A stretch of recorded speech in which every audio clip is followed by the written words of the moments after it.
Good evening and welcome to Guitar Stuff Studio. How's it going, everybody? I think this is the first time in the history of the stream I've managed to seamlessly move from the from the title to this. So, yay me! How's it going, everybody? Can everybody can everybody hear me all right and everything? Um, Wow, the chat is lit tonight. We've got Boom Slayer, Craze Fandango, Judy, the Lamb Rod, Super Heavy Metal Demon, I'm a 640. So many of you here already. It's awesome to see you all, guys. How is it going? I know it doesn't look like it, but I have literally just woken up from a nap. I decided to have an extreme danger nap an hour before now. So here I am. So yeah, I'm all rested and everything. Let me get caught up with the chat. Frank's attacking me. Right, come on, Frankie, go and lie down, buddy. So how's it going, everybody? Wow. Lawsuit Guitars is in the chat. How's it going, man? Take naps too. I think you get to a certain age and a nap is it's just an important part of your day. To be honest, I try not to nap, but today it was just I've had a busy day recording demos and stuff, and yeah, it was. Oh, Frank, where's he gone? He's chilling. He'll come up behind me in a minute. So yeah, did you all see the last video I did about Giacomo Tura? One of my best performing videos ever. I'm quite pleased with that one. So yeah, huge shout out to everybody who's subscribed and everything from that video as well. It was actually a lot better received than I thought it would be. I thought I was going to get a lot of hate for that one. I mean, I did get some hate from it. Was accused of piling on, but I don't know. I kind of felt like it was important to say something about that dude because I'm not an Instagram guy, right? I don't get it, but it seems to be, it seems to be very prevalent on Instagram that there's all these guys now, doing these super, super high production value videos of them playing guitar, and it's blatantly so fake. I think that's one of the things I like about X. I'm pretty sure most everybody here follows me on X. But you see all the guys, some of you in the chat as well, posting videos of yourself playing. X kind of feels a bit more genuine. So yeah, I'm gonna stick with X. What's going on in the chat here? Boom Slayer, no way. You saw somebody trying to sell a Harley Benton for 600 Canadian. I'm not quite sure what the exchange rate is, but I don't know, that seems a bit expensive even for one of the high end ones. I don't know. They're good guitars. They're good guitars, and I actually set up my Harley Benton 7-string today. Love that guitar. Yeah, I'm actually. Oh, that's what I'm doing at the moment. I'm learning. Are you all aware of the song? I'm sure you are. "Carry On, My Wayward Son" by Kansas. I'm in the process of learning that song at the moment for a video. I'm not going to go into it too much, but it's going to be basically Ken Tamplin's done a cover of "Carry On, My Wayward Son." And it is probably the worst cover of that song. I actually saw it and it made me want to put my fist through my monitor. It was that bad. So I am going to I'm going to learn that song. I'm going to learn a bit of it anyway for a video. Yes, Roger did hear somebody say 600 for a Harley Benton. I don't feel like I make enough Ken content, actually. Ken is I don't know. I just kind of get a kick out of making videos about Ken. Um, Played it a few times on the show. Hopefully, not Fistwork. No, honestly, I love the song, and I've heard many, many, many, many, many good covers of "Carry On My Wayward Son." But Ken Tamplin put his own little spin on it, and oh my god, he's got a chick playing a violin and a gospel choir as well going on in the background. There's so much to unpack. Go. Feel free to go and check it out. I won't. I'm not going to make you go and watch Ken Tamplin. Randy's Rides, how's it going, man? Secondhand guitars are dirt cheap in Canada. Yeah, the same in the UK at the moment. Honestly, the used guitar market in the UK is unbelievable. Judy can see Ken's tongue now. Bootsley was an older Harley Benton Explorer with banana headstock. Guys trying to advertise it like it's the same as Hetfield's. Wow. Yeah, that's not a $600 guitar in any. I mean, they're good guitars, but I don't think they're worth that kind of money. I don't know because I don't know what the number one. I don't know what the exchange rate is, and I don't know how accessible it is for Harley Bentons in Canada. I know they've got their Reverb store now and everything, but I don't know how how much stock they have and everything. I can't see it being that much. But yeah, I might ask one of Judy to have a look and see if she can let me know how much some Harley Bentons are going for in the Canada. Oh God, I need to move back to Canada. I keep seeing all that lovely snow, and all the Canadians will go, "Oh no, we're sick of the snow now. We need to get rid of the snow." So yeah, this week I'm learning "Carry On My Wayward Son" for a video. The things I do to entertain you all. The Canadian dollar is piss poor. Oh, poor dollar. Is that because of the tariffs and everything, or is it just a thing at the moment? I don't know. I try not to read too much into the news. I just don't know what to believe anymore. So I just the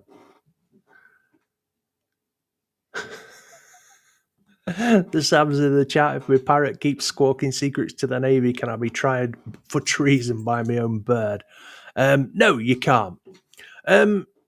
600 Canadian is 327 British pounds. That's a lot for a second-hand Harley Benton. Yeah, that's too much. I mean, you can. I'll have a look for the Explorer one when I get off the stream and see how much they are. But I shouldn't imagine you'd pay more than £150 for one here. So yeah, that's that's a bit too much. I don't know what's going on with the Sam. This is crazy. The King's Secrets. It's good to have you in the chat, man. Anyhow, so yeah, did you see my pedal that arrived today? My Dan Electro distortion pedal. It's a lot smaller than I thought it was going to be. I thought it was going to be like quite substantial. I'm pretty sure they used to be bigger, but it's not a very big pedal. I plugged it in, and with it just kind of like dialed in nicely. It's a great sounding pedal. I'm looking forward to making a video about this one. When you turn it up, it's not good. It's a proper box of bees. So I see Ken Tamplin. Yeah, Ken Tamplin's going to get it. I actually got in touch. There's another creator on YouTube called Juno Roxas.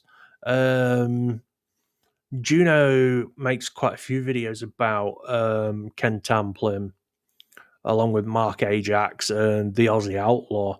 I actually got in touch with Juno Roxas today to see if we can do a video together. I think it'd be quite funny. A new Harley Benton Explorer, £288. That's a good deal. So don't buy one for $350 or 600 Canadian or whatever. Zasha Black's in the chat. How's it going, Zasha? Good to see you. So yeah, Ken Tamplin. Look out for a Ken Tamplin video. Yes, the theme for tonight's podcast live stream. I keep forgetting it's a live stream. Hang about. Lawsuit Guitars. Who is Ken Tamplin? Give you a summary. Right, Ken Tamplin. I've made a few Ken Tamplin videos now. Just because Ken is piss your pants funny. Ken is a vocal coach. And Ken kind of peaked in the 80s. He's a proper 80s rock vocalist type thing, or he used to be.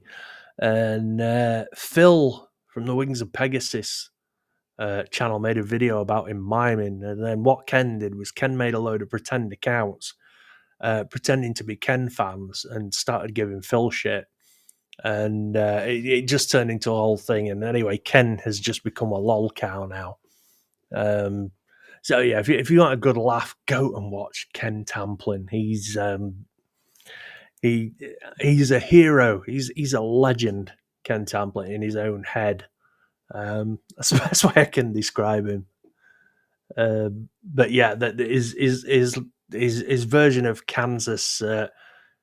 Yeah, Wings of Pegasus did a video about him. Oh god, it was last year now, probably 6 months ago. One of his vocal analysis, and he proved beyond reasonable doubt that Ken was lip syncing. Ken denied it. Ken was like, "No, I'm singing live." When he was clearly lip syncing. So yeah, all the YouTubers had a big pile on, and we all made videos about Ken Tamplin. They did really well, actually. But it is actually funny making fun of Ken. So yeah, there's another video on the way. So the topic for tonight's stream is I asked this question on Twitter, and I got some really, really good answers. But I thought it would be fun if we could go through it a bit on this stream, because I'm still in the process of putting this video together. So the more information I have got, the better. Judy can't find any Harley Bentons for sale, any price. Wow, I thought they'd opened like a Reverb store. Maybe it's just in America. So yeah. So hopefully we can all help me out with my my new video. What makes a guitar player good, or what makes a guitar player great? So yeah, jump in the chat, and just if you had to use one word to describe what makes a guitar player great or what makes a guitar player good, what's the one word that you would say? And I am genuinely interested in this, because I've been doing loads of research on it, which is actually a change for me, doing research for a video.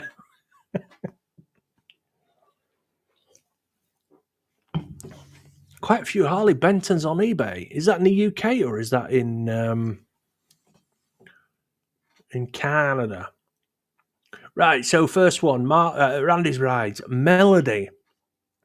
The ability to come up with a melody. Okay. Agility. Yeah, you see. Sorry, innovative. Good, yes. I agree. Tamplin. Ability to keep time. Oh, right, in the UK. Sorry, I'm going off on more tangents than Tron tonight. That's an 80s film thing.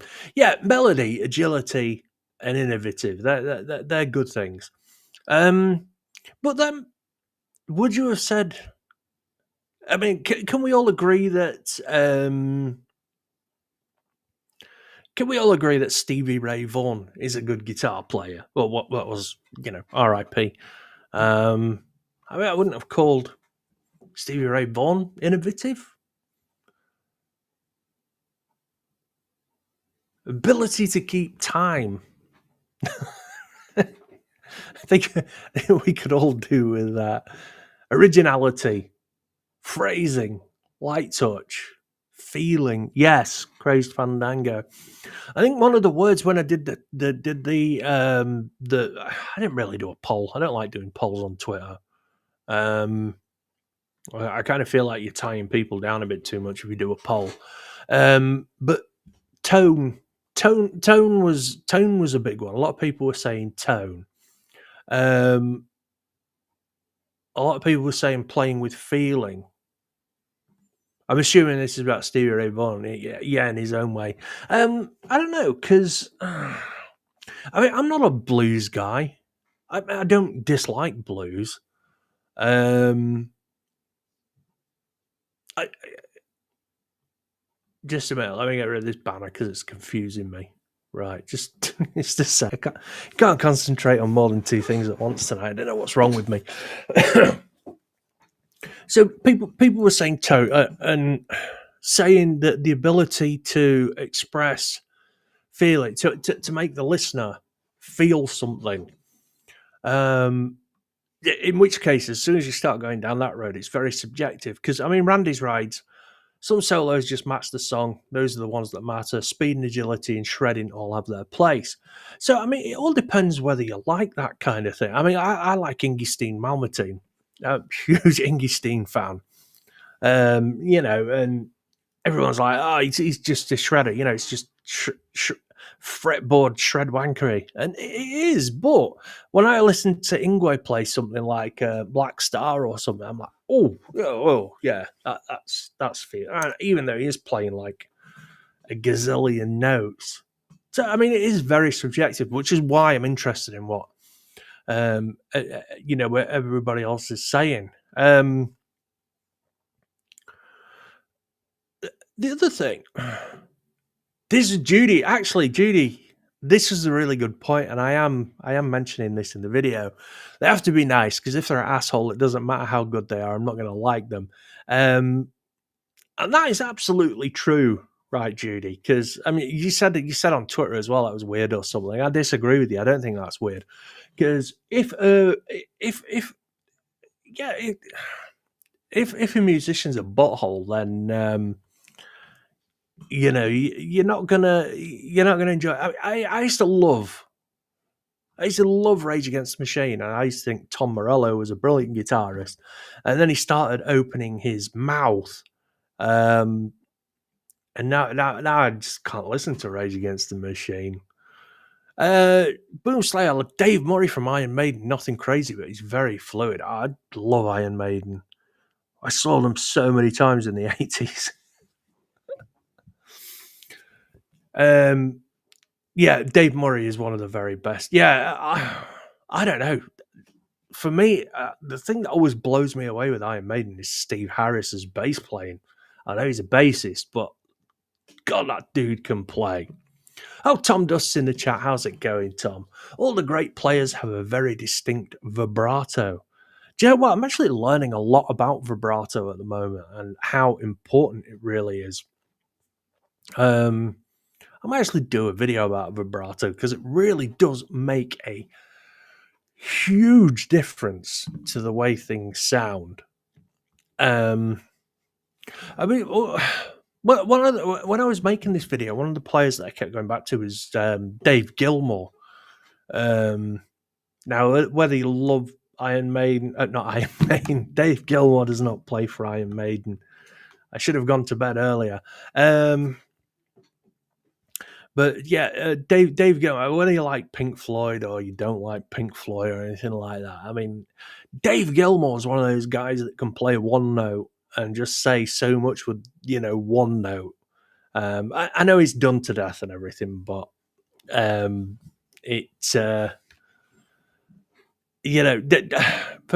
me, Dave Gilmour is one of those things. I think he's a brilliant guitar player.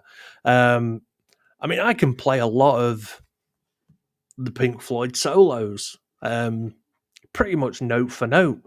and I've got a few plugins, and I've got a very similar tone to Gilmour in a lot of respects. Do I sound anywhere near as good as Gilmour? No, I don't. There's just something about the way he plays that I think he's one of these like once in a generation guitarists. Bishop, also Maiden's bass stuff is super fun to play. Iron Maiden's just good. I don't know. I kind of after Seventh Son, I was never really an Iron Maiden fan. Not. I might do an Iron Maiden video actually. But yeah, for me, after Seventh Son, was it? When did Blaze Bayley sing for Iron Maiden? That was a dark period. I like Dave Murray, but I find Bruce's voice annoying. He sounds like a 1970s Hoover vacuum. I don't know. I prefer Dave over Blaze Bayley. I don't know. I don't know where I stand on Paul Di'Anno. R.I.P. Bless him. God rest his soul and all that. Di'Anno was, he was a great vocalist for the time, but I think Dickinson was a better vocalist. Seventh Son was the end for me also. Yeah, I saw them do, oh God, what was that tour now? That was 1988, Monsters of Rock, Castle Donington, when they headlined and they were doing the Seventh Son stuff. What a great band. I saw Bruce Dickinson get hit full in the face with a bottle of piss. And to 16-year-old Andy, that was best thing ever. The Blaze era was rough. Yeah, the Blaze Bayley. I don't know. I think they should have just given it a rest. Lawsuit Guitars, showing your age. Yeah, yeah. That was actually a good tour. Actually, that was the second time as well that I saw Guns N' Roses was at Donington in '88.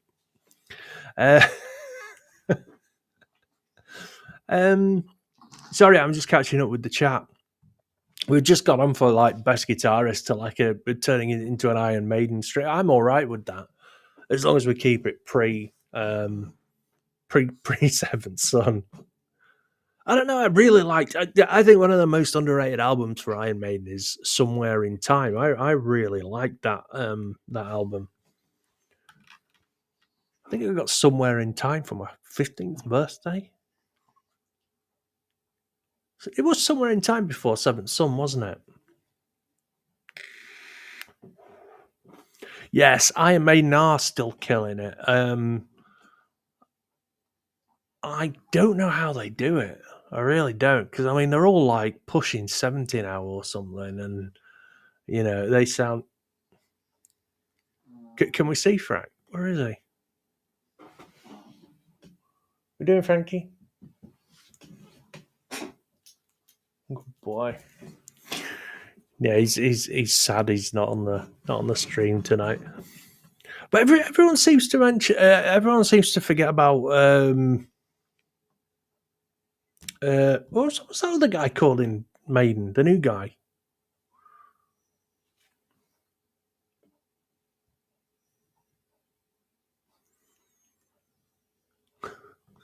Heard the Who have sacked their drummer for being too loud. Roger couldn't hear himself sing. How much louder than Keith Moon was he? I didn't even know the Who were still going. And you've got to think like Roger Daltrey's like 80 now. Yannick, thank you. Boom. Yannick Yars Lanik. Yeah. Lars Yannick.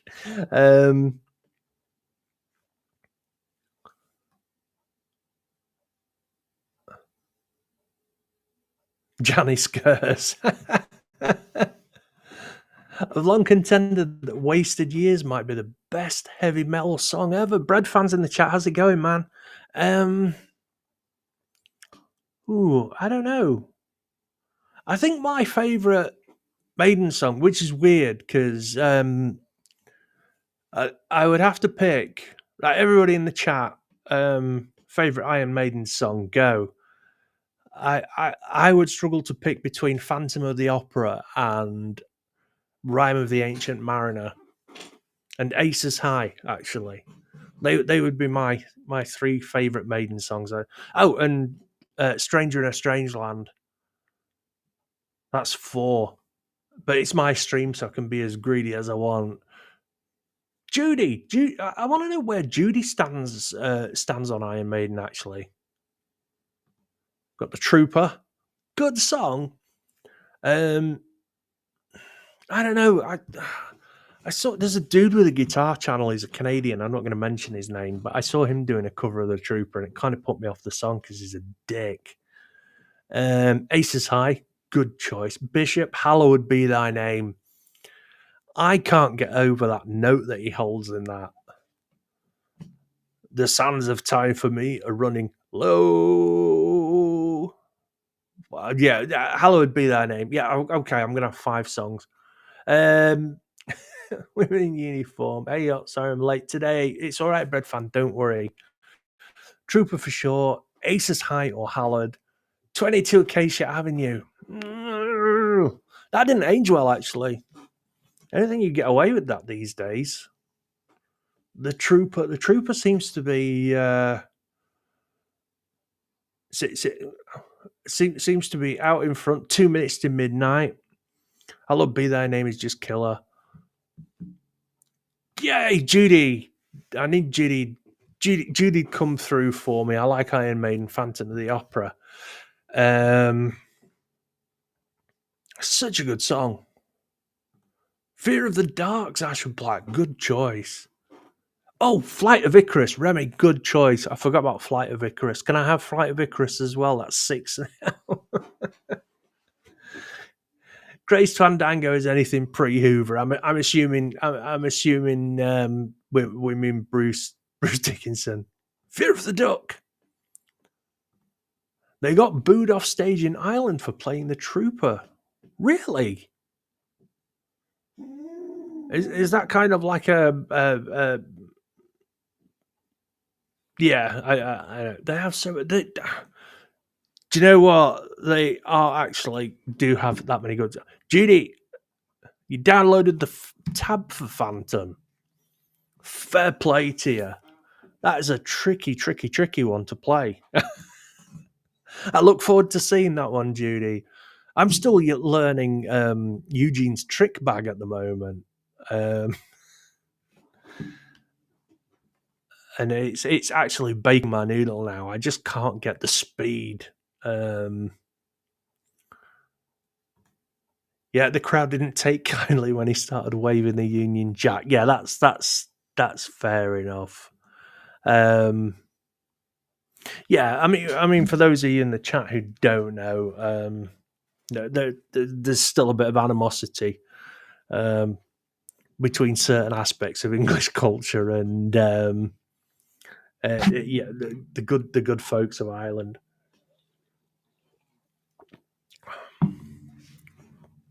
Phantom Bishop, Phantom way beyond my skills, but would butcher it at some stage later this year.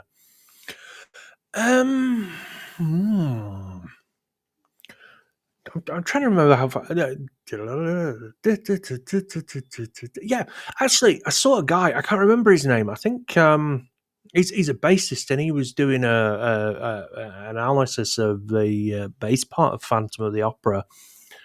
And I don't know. Maybe I should learn Phantom of the Opera and give up on Eugene's trick bag because I suck at it. It's so hard to play. Does anybody else? Can anybody else in the chat play Eugene's trick bag? If you don't know what I'm on about, it's the piece of music that Ralph Macchio and Steve Vai play at the end of the Crossroads movie. I can kind of play it at maybe 50% speed. I know the notes, I just can't play it fast, but I am old. Powerlize to paralyze.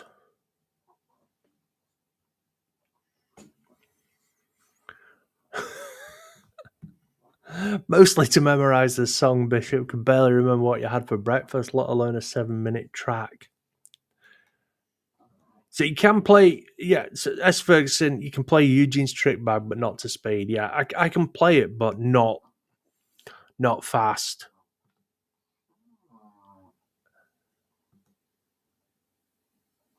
New Phantom, but can't remember it now. I'm pretty sure I used it. It was one of those things that I learned years ago. Maybe not all the way through, but the original riff. Vai is no joke. Tasty licks all over the place. The thing is about Steve Vai, right? And if you've watched the stream for any amount of time, you know I'm a Steve Vai fan. Do you know what? I actually used to look. I mean, you can't tell now, but I used to look a lot like Steve Vai when I was about 17, 18. Like I was the double of Steve Vai. Then I got fat. Not at that age, but yeah, I'm a huge Steve Vai fan. I mean, his work with Whitesnake was phenomenal. But I'm amazed at how divisive a guitar player Steve Vai actually is.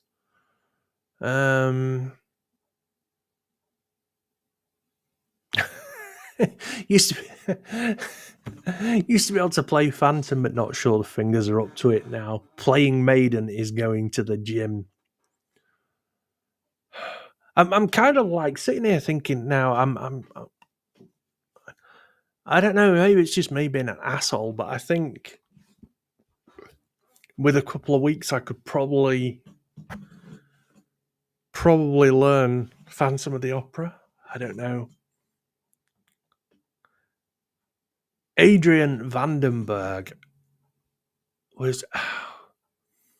You never really heard of Vandenberg after Whitesnake, did you? And Sykes as well. I used to think Adrian Vandenberg was an amazing guitar player. Didn't they bring Steve Vai in because Vandenberg broke his arm or something, and they ended up keeping him? Slip of the Tongue is a very overlooked album. Sailing Ships is amazing. Yeah, I saw that about Sykes. That's really. God, I tell you what, it's horrible. Seeing so many of your heroes and dudes that you grew up watching, dying now. I don't know. It makes you think about your mortality sometimes. I'm not going to try and put the stream on a downer, worrying about getting old. He did some unplugged stuff in Japan with Coverdale. Was that Vandenberg? If that's the case, I'll have to go and check it out because just remember him and Steve Vai in the Fool for Your Loving video. They were like the two coolest dudes ever.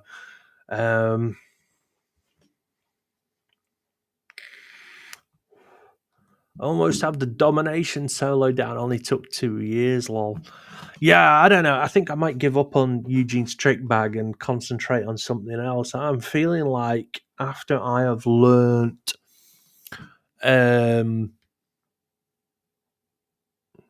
Wayward Son, I'm thinking I might have a go at Phantom of the Opera. In fact, when I get off the stream, I'm just going to listen to some Iron Maiden tonight because, yeah, I loved Iron Maiden when I was a kid.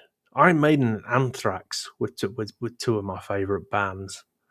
But yeah, talking about Steve Vai, I was a huge Steve Vai fan. I mean, the stuff he did with Dave Lee Roth on the Eat 'Em and Smile album was next level. But then, I mean, we got any Frank Zappa fans in the chat tonight? I just saw Boom Slayer's. Almost forgot to book his Buster Maiden. Play Paganini solos. They sound like now. This is where I've messed. I nearly said an F word then. This is where I messed up because I started learning Caprice Number 5 because I thought it was like based on Caprice Number 5, but Caprice Number 5 is actually so much different to Eugene's Trick Bag because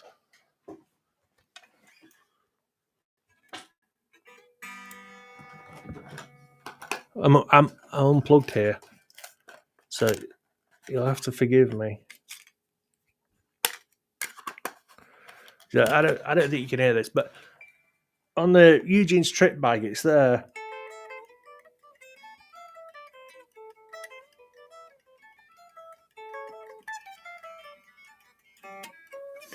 But Caprice number 5 is here.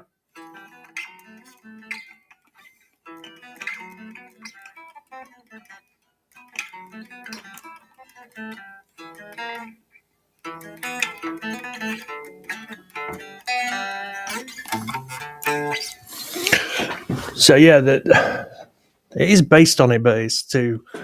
Sorry, I was going off on one there.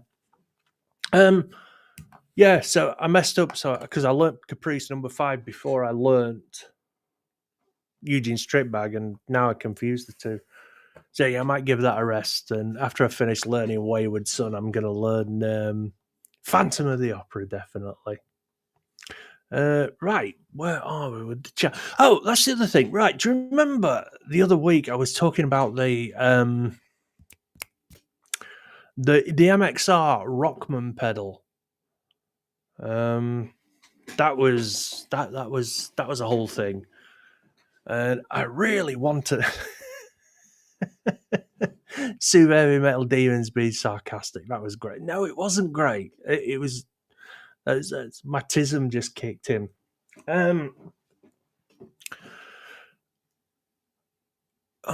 What's sorry, so somebody just S. Ferguson loves Zappa. Just watched a documentary last night. There's a YouTube channel that I watch at the moment. I think it's called Stream Behind the Music or something like that. They haven't got that many subscribers, but they put out a brilliant documentary on, like big bands and stuff. Like every I'll have a look for it, and I will share this channel on Twitter because they have some amazing. Like they had Frank Zappa on the other week. They have loads of Beatles ones, Stones, and everything. It's great. Fantastic channel. Like I say, they don't have many subs. They don't get many views, but they put some amazing documentaries on. They've got White Snake, Black Sabbath, Deep Purple. It's brilliant. And I mean, they're really, really, really good documentary. For some reason, though, they've all got Malcolm Dome in them.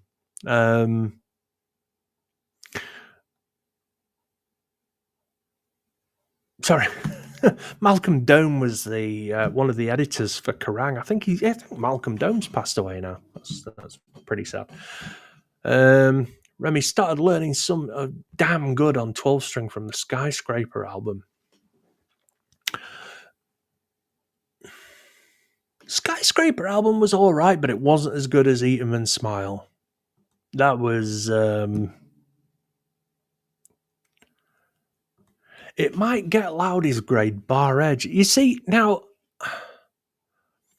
I kind of enjoyed that, but I kind of felt like Jack White was a little bit out of place. I mean, you can say what you like. I mean, Jimmy Page, right? We can all agree Jimmy Page is a legend. I'm not going to say that the Edge is a legend, even though his name does fit in legend. But Edge, I don't know. I think U2 get a lot of unnecessary. I don't know. Bono's a turd, isn't he? But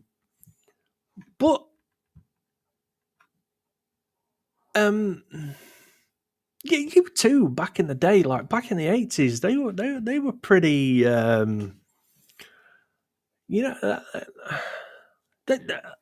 used to like the Edge. I've got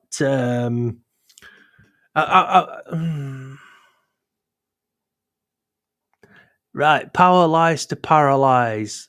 Jack White produced that documentary. Right, well that really explains a lot. Because Jack White's like the baby. I mean, like Rod thinks the Edge was the one out of place. I don't know, because I mean, like the Edge has sold a lot more records than Jack White. I mean, Jimmy Page has sold more records than both of them put together. Boom Slayer, my sister served the edge of pint. I mean, the guy's. I don't know. He did a lot for the AC30 and the delay pedal. I guess you could say. Oh yeah, that's what I was going. Sorry, I've gone off on more tangents as well. I think it's his reliance on tech rather than skill. All right, Rod. Sorry, Rod. I said that so mean. I didn't mean to sound like it was all right, Rod. That is not what I meant, buddy. You sound like an asshole now. But it's his reliance on tech rather than skill. But surely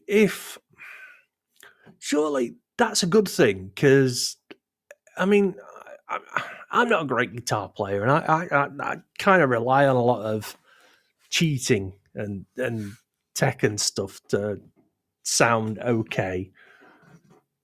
I've yet to manage it, but surely that's a good. I mean, like you could say the same for Tom Morello. I don't know.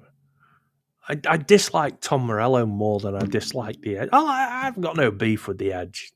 I've got beef with Jack White, with his stupid blue hair and his fucking ridiculous Fender custom shop model guitars with 16 whammy bars and 400 pickups and 18,000 switches on it. What a dick. Chris found out I'm more skillful with effects than I am with guitar. Yeah. I mean, if you can make, I mean, if you can be like me and I am just a subpart guitarist, but I can make something pleasing to the ear that sounds good by utilizing effects, then surely, I mean, I know that's not as good as being able to be a really good guitarist. Rod, maybe it's just like, I don't know why you're commenting, Rod. Maybe it's like somebody takes a good song, takes a song and remix it. Still takes skill, but not my bag. Now remixing is different. That's just ridiculous.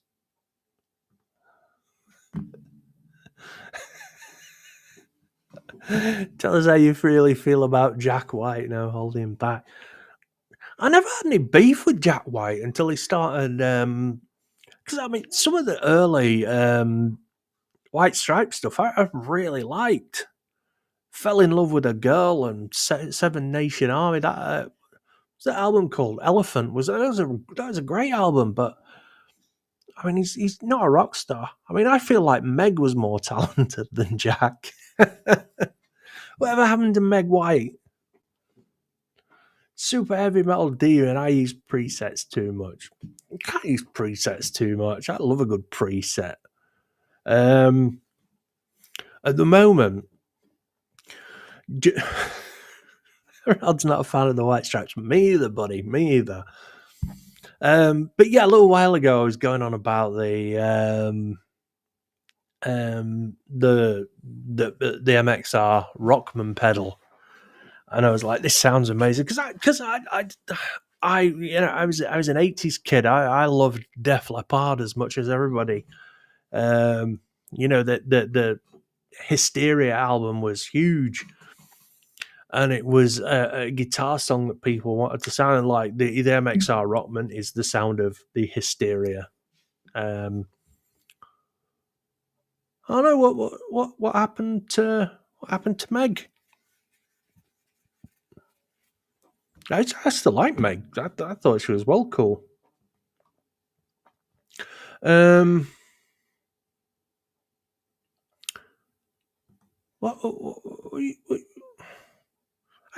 are we throwing Guns N' Roses in here now? It's never been up for debate that Guns N' Roses. I don't know. Again, Appetite was a great album. I wasn't a fan of the rest of it. Oh no, I'm assuming Fandango's talking about Meg White struggles with anxiety and depression. That's really sad. I just thought she was well cool. Um, Meg White, if you're watching, get well. So like Meg White's going to be watching my shitty podcast. Rockman was the sound of the 80s. Yeah. Yeah, the Rockman. So obviously the original Rockman was like a rack thing. And they brought out the pedal, and I was like, oh, I want to get this pedal. And then I saw how much the pedal was. It's like £250. That's like 18 million and 46,000 Canadian or something. And I just thought that's too much for a pedal. Too much for a pedal that for me would be a novelty pedal. I don't play in a Def Leppard or Journey tribute band.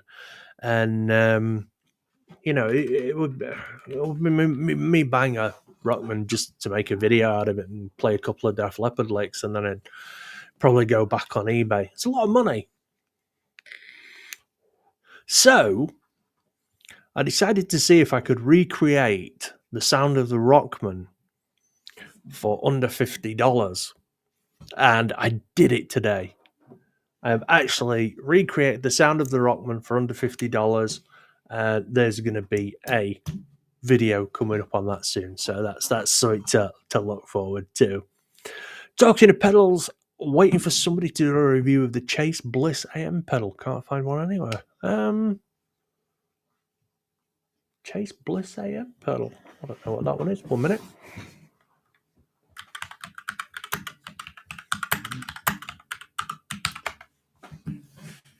Oh. Ooh. Yeah, that's a bit out of my price range.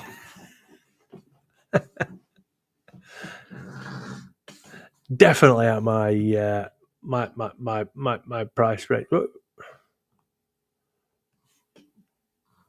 Zeppelin and Paranoid. That's I don't know what more do you need, Judy. Let's be real. I like playing Def Leppard for fun. Yeah, well, I never really learnt any Def Leppard stuff. But since I've been trying to create the Rockman, I started learning a couple of Def Leppard tracks, and yeah, Phil Collins, absolutely underrated guitar player. That guy. My only beef with Phil Collins is like he needs to wear his shirt more. I mean, I know the guy like he looks after himself and he goes to the gym and everything, but come on, dude, put a shirt on. No, nobody wants to see that. And yes, I am just jealous. All right, Fandango, that was sarcasm. Apologies. Stacks of reviews all over YouTube. That's the problem. I tend not to watch new I don't know, new gear reviews at the moment. I feel like I said this in my video. I feel like everything's just turned into a big sales pitch now. And if I want a sales pitch, I'll just watch Andertons because at least they're honest. And even though Lee can't dial a pedal in to save his life. Sorry if you're watching this, Lee Captain from Andertons. Def Leppard drummer, got to be impressed with that guy's story. Yeah, he lost his arm. What's he called? Rick? Yeah, lost his arm in a car accident, and then the band didn't fire him or anything. It's just like, you'll learn to play drums again with your feet, and I think he learned how to play When the Levee Breaks by Led Zeppelin, and they just never looked back. I mean, the fact he's still playing now is like pretty special. But I mean, Def Leppard. I mean, there is not another band that sounds like Def Leppard, and they're from my hometown of Sheffield. So yeah, probably the best band to come out of Sheffield. Who else has come out of Sheffield? Pulp and the Human League. Don't You Want Me, Baby? That was a good song, to be fair. Actually, no, I'm not going to go into that. I was looking at the guitar solo for. There was a song back in the 80s called "Together in Electric Dreams." I don't know if anybody saw that one. And there's like a really cool guitar solo in the middle of it, and I was like looking at that today. Rick Allen, yes, that's Ferguson. Rick Allen, thank you. Yeah, it's Rick Allen. Now that you've said it, thanks, Bread Fan. Yeah, now that somebody said it's Rick Allen. What a guy! What an inspiration, though. I'm pretty sure if I lost one arm, I'd just give up. Crazed Fandango, Jesus Christ, that is a memory. Sheffield, that always reminds me of the horrific film Threads.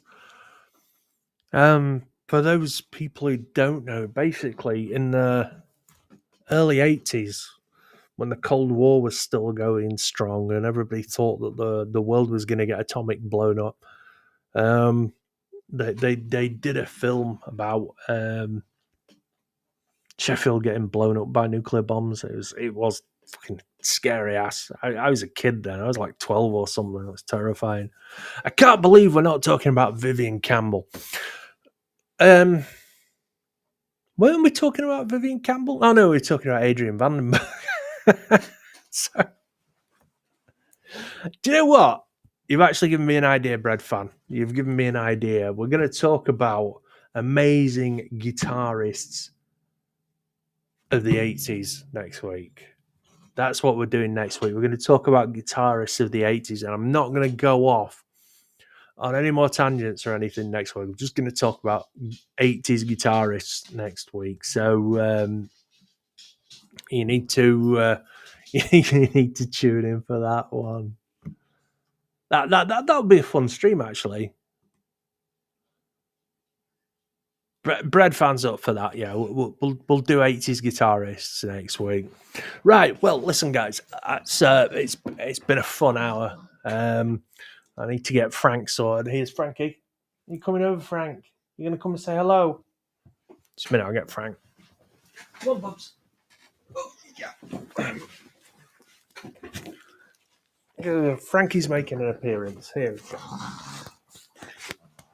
You get in there, Frank. Yeah, you good boy. All right, just a minute. There you go. Right. Anyway, I need to get Frank's doing good now. Thank you. He's all mended up and he's on a big diet, but I need to go and get him sorted. Anyway, thanks guys for tuning in for my usual hour of talking shite on a Wednesday. It's great to hang out with you all. And next week he is fully recovered, yes.